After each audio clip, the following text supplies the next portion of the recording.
Awalnya, Jinong menolak dan tidak mau memakan pil tersebut. Namun Julian memaksanya dan segera dimasukkan ke dalam mulutnya. Dengan perasaan bersedih, ia pun pergi dari sana.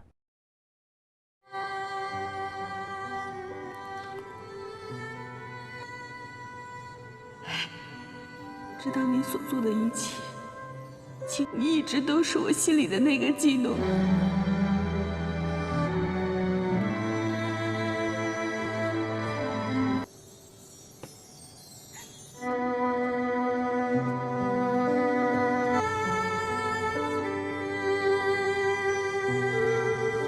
Terlihat, Jinong benar-benar tidak memakan pil tersebut dan ia keluarkan kembali karena ia lebih memilih mati daripada harus melupakannya. Sementara di suku Wu Jianmen, pasukan di sana langsung melapor kepada Mo Chen kalau pemimpin mereka, Jinong, telah ditangkap oleh pihak sekolah Heibai. Mendengarkan hal tersebut, Mo Chen lalu memerintahkan untuk mengumpulkan pasukan Wu Jianmen dan pasukan suku Xiaoyan dalam menyelamatkan pemimpin mereka. 一人化为泡影。是。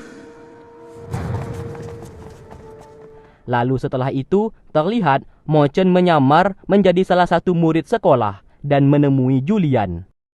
Setelah mereka berlimpas, Julian sadar ada yang aneh dengan murid tersebut. Di saat ia menoleh ke belakang, seketika ia pun dibuat pingsan oleh Mo Chen. Lalu kemudian, Mo Chen membawa pasukannya masuk ke dalam sekolah Heibai. Seluruh murid yang melihat kedatangannya langsung bersiap siaga. Di sana Guru Feng mengatakan apabila mereka tidak pergi dari sekolah, maka Jinong alias Raja Dewa ini akan dibunuh. Mo Chen lalu mengeluarkan Julian yang kini telah ia sandera. Melihatnya menyandera Julian, Jinong pun menjadi marah dan meminta Mo Chen untuk melepaskannya segera dan pergi dari sekolah Heibai sekarang juga. Mendengarkan perkataannya, Mo Chen mau tidak mau menuruti perintahnya dan membawa pasukan untuk pergi dari sana. Kini, ritual pemisah segera dilakukan. Guru Chan bersama Jining dan Lata mulai memisahkan Raja Dewa dari tubuh Jinong.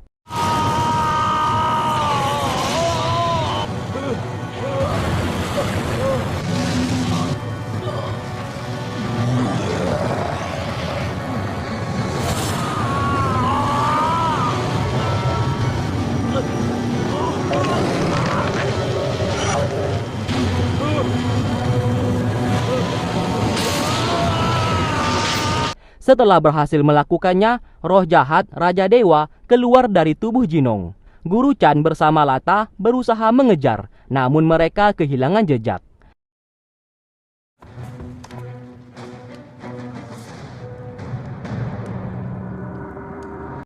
Akhirnya, Jinong telah berhasil pulih dan menjadi dirinya seperti dulu lagi.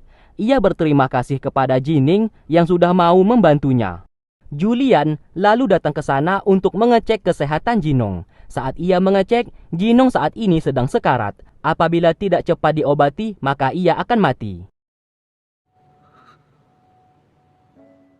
Sementara di tempat lain, Su Yi melaporkan kepada Dongki kalau tubuh Nanjun telah menghilang, bersamaan dengan tempat tidur membeku. Apabila Nanjun dipisahkan dengan tempat tidur membeku, maka tubuh Nanjun tidak akan bisa diawetkan. Sontak, Dongki sangat terkejut dan ia yakin semuanya ini perbuatan dari Raja Dewa. Ia pun memerintahkan Su Yi untuk segera mencari tubuh Nanjun sampai ketemu. Terlihat, Julian memberikan energinya kepada Jinong yang saat ini sedang sekarat. Lalu secara bersamaan, ayahnya datang ke sana dan sangat marah apabila ia melakukan hal tersebut karena sama saja ia mengorbankan dirinya untuk mati. Julian yang melihat ayahnya di sana tidak peduli dan akan tetap memberikan energinya kepada Jinong. Karena selama ini setiap ia dalam bahaya, Jinong yang selalu datang membantunya. Dan kemarin suku Dongyan mereka juga diserang, Jinong yang datang membantu mereka. Mendengarkan hal tersebut, sang ayah juga ikut membantu Jinong memberikan energi miliknya sebagai ucapan terima kasih.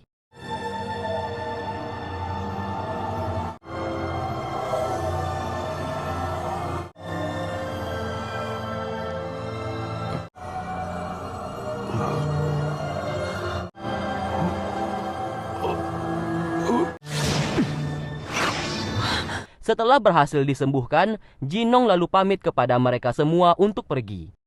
Jining dan kawan-kawan bertanya, Jinong hendak kemana?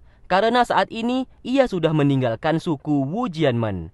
Jinong menjawab ia tidak akan kembali ke suku tersebut, melainkan ingin pergi membangkitkan kembali suku Xiaoyan miliknya. Sesaat ia berkata, Jinong siap membantu mereka dalam melawan Raja Dewa ke depannya. Julian memberikan ia sebuah obat untuk mengobati luka dalamnya.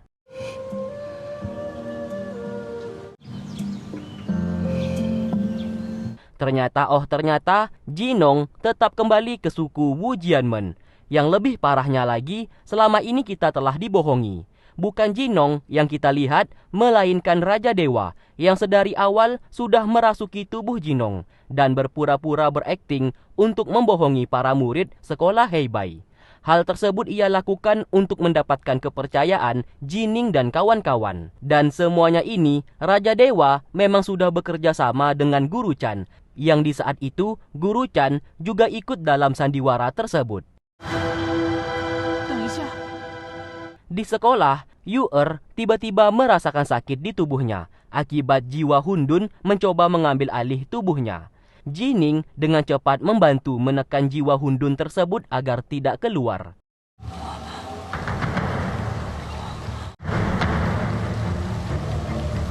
Lalu setelah itu, Julian mencium bau tanaman yang sangat asing. Ia pun mencoba mencarinya.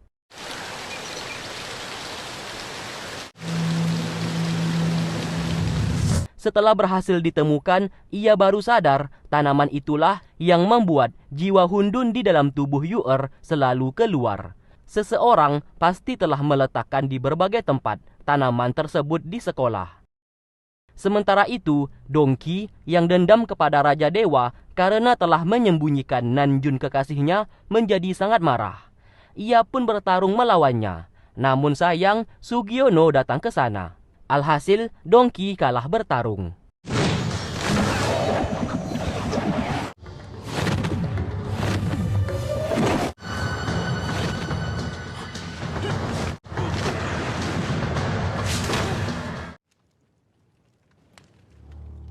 Ia pun berjalan sambil terluka parah. Di saat itu juga kebetulan pasukan suku Beisan lewat di atas.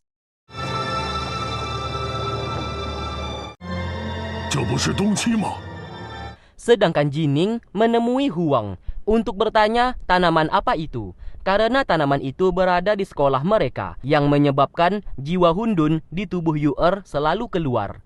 Saat dilihat, Huang berkata tanaman itu berasal dari dunia dewa yang berguna untuk memperkuat ilmu Hundun di dunia dewa. Ia juga bingung kenapa tanaman milik para dewa ini bisa berada di bumi, terlebih lagi berada di sekolah.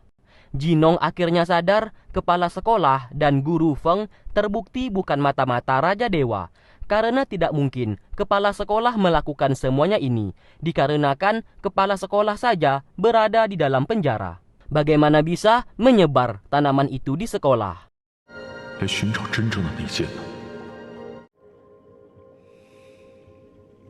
Di tempat lain, Dongki diselamatkan oleh suku Beisan. Si botak yang melihatnya merasa kasihan karena kini ia menjadi jauh lebih tua demi menyelamatkan Yu-er. Si botak mengajak Dongki untuk melawan Raja Dewa karena Raja Dewa tidak menepati janjinya untuk menghidupkan kembali istrinya. Si botak juga berkata Raja Dewa hanya memberikan sebuah tempat tidur membeku dan di dalamnya masih ada tubuh seseorang. Di sini Dongki sudah curiga orang itu adalah Nanjun. Ia pun meminta untuk ditunjukkan tempat tidur membeku tersebut. Saat dibawa ke sana, kecurigaannya ternyata benar. Ia pun segera membawa Nanjun dan Dongki membuat si botak tidak bergerak karena telah berani menculik kekasihnya. Nanjun.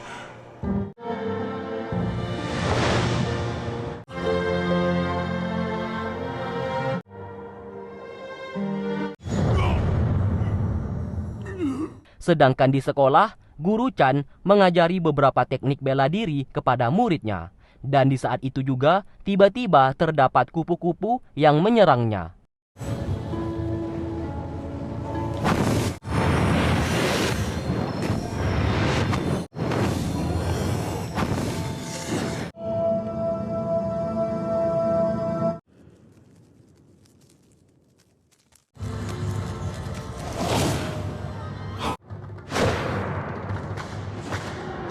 Itu semuanya ternyata ulah dari Muzi. Ia datang ke sana dan menuduh Guru Chan sebagai mata-mata Raja Dewa. Karena kupu-kupu tersebut akan menyerang seseorang yang telah memegang tanaman. Guru Chan tidak mengakui dan balik bertanya tanaman apa yang ia pegang. Muzi menjelaskan mereka telah menemukan sebuah tanaman yang membuat jiwa hundun seseorang menjadi aktif. Dan itu ulahnya Guru Chan. Sontak semua murid bertanya apakah perkataan Muzi benar. Sambil tertawa, Guru Chan mengakuinya kalau memang benar ia adalah mata-mata Raja Dewa. Ia pun merasa sombong karena semua murid juga tidak akan bisa menghalangi jalannya. Seketika, semua murid di sana langsung menyerang Guru Chan.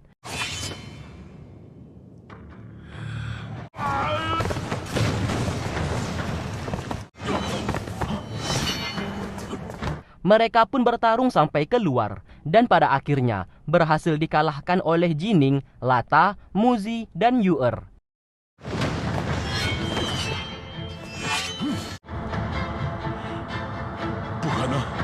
Karena hal tersebut, Guru Chan meminta maaf mengenai apa yang telah ia lakukan dan ia pun meminta dikasihani. Ia siap menerima hukuman apapun asalkan tidak dibunuh.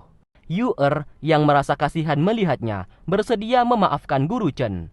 Namun siapa sangka itu hanyalah kebohongan belaka. Guru Chan segera memegang tangan Yu'er dan mengaktifkan jiwa hundun di tubuhnya.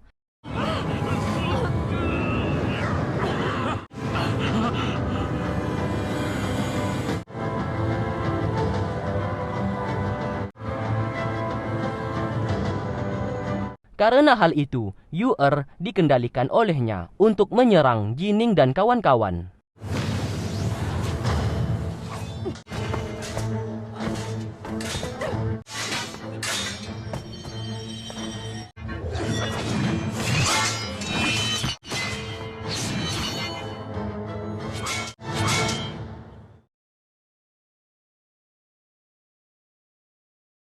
Tak lama kemudian, kepala sekolah dan guru Feng datang ke sana untuk menghentikan tindakan Guru Chan yang menggunakan Yu'er sebagai senjatanya.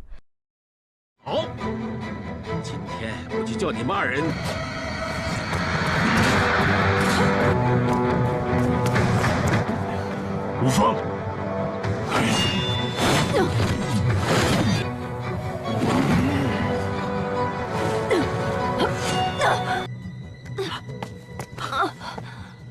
Setelah Yu'er berhasil diselamatkan, tiba-tiba Guru Chan menjadi sekarat, yang dimana Ketua Mingxi pemilik sekolah Heibai datang ke sana. Ketua Mingxi berkata, itu sebagai hukumannya karena sudah bekerja sama dengan Raja Dewa. Terlihat Guru Chan sangat terkejut akan kehadiran Ketua Mingxi. Ia seperti ingin mengatakan sesuatu hal, namun sayang ia tewas terbunuh.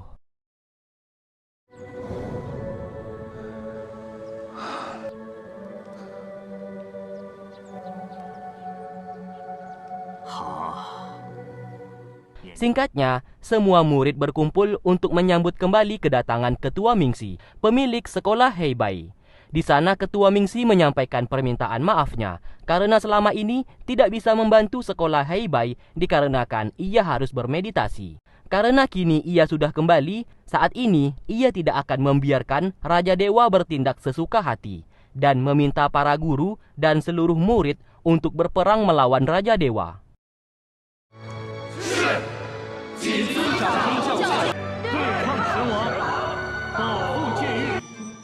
望你们能够精诚。 Kembalinya Ketua Mingxi di sekolah Heibai dilaporkan oleh Mo Chen. Raja Dewa yang masih mengendalikan tubuh Jinong menjawab, Mo Chen tenang saja, meskipun sekolah Heibai menyatakan perang kepada mereka, bisa dipastikan mereka yang akan menang, karena Ketua Mingxi tersebut adalah Sugiono, kaki tangan miliknya. Setelah itu, Jinong dan Raja Dewa telah berpisah tubuh. Di sana Raja Dewa meminta Jinong untuk tetap setia kepadanya. Apabila ia berani melawan perintahnya, maka nasibnya akan sama seperti Dongki. Di sini, Jinong hanya bisa menuruti perintahnya. Apabila ia melanggar, maka rencananya untuk membangkitkan kembali suku Xiaoyan akan gagal. Di saat Jinong kembali, Mo Chen bertanya apakah ia Jinong atau Raja Dewa. Tentu saja ia menjawab dirinya saat ini adalah Jinong. Mendengarkan hal tersebut, Mo Chen segera memberikan informasi kalau saat ini Raja Dewa berniat menyerang suku Dongyan. Sontak, Jinong sangat terkejut karena barusan Raja Dewa mau berperang melawan sekolah Heibai. Namun kenapa sekarang justru menyerang suku Dongyan? Ia pun tidak akan membiarkan itu terjadi karena suku Dongyan merupakan tempat tinggal Julian. Di sana, Mo Chen yang disuruh untuk memimpin suku Wu Jianmen dalam menyerang suku Dongyan atas perintah Raja Dewa. Karena hal tersebut, Jinong memiliki sebuah rencana. Singkat cerita, Mo Chen diperintahkan Raja Dewa untuk membawa pasukan suku Wu Jianmen yang kini menyerang suku Dongyan. Namun di sana ia tidak benar-benar menyerangnya. 就在东岩市的大门前，我们只需这么一出一进。老师，您看，此战我等占尽先机。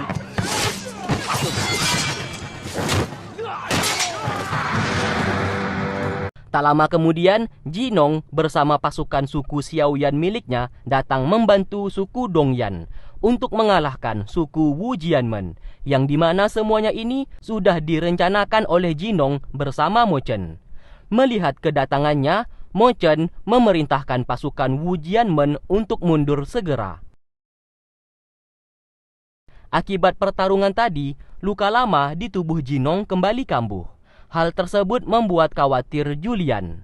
Karena sudah kesekian kalinya Jinong membantu ia bersama suku Dongyan miliknya. Jinong menjawab apapun ia lakukan demi keselamatan wanita yang ia sukai. 干嘛？啊！你干什么呀你？你看，你动作这么大，伤口会裂的。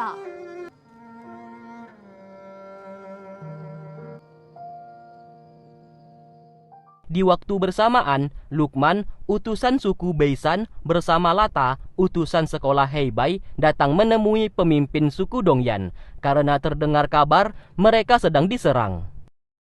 Pemimpin suku Dongyan berkata semuanya ini baik-baik saja karena Jinong telah datang membantunya melawan suku Wu Jianmen. Mendengarkan hal tersebut, Lukman dan Lata menjadi senang karena Jinong kali ini benar-benar telah meninggalkan suku Wu Jianmen dan kembali ke jalan yang benar. Tak lama kemudian, Jinong membawa Julian ke sana. Jinong memberanikan diri untuk melamar Julian. Ia saat ini sudah takut akan kematian. Apabila ia dibunuh oleh Raja Dewa karena mengkhianatinya, maka ia tidak akan bisa bersama Julian lagi. Sebelum itu terjadi, ia meminta direstui untuk menikahi Julian. Pemimpin suku Dongyan menyetujuinya dan ia pun merestui pernikahan mereka berdua.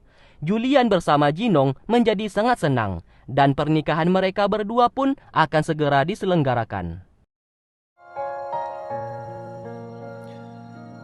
你愿不愿意给我这个机会？我愿意。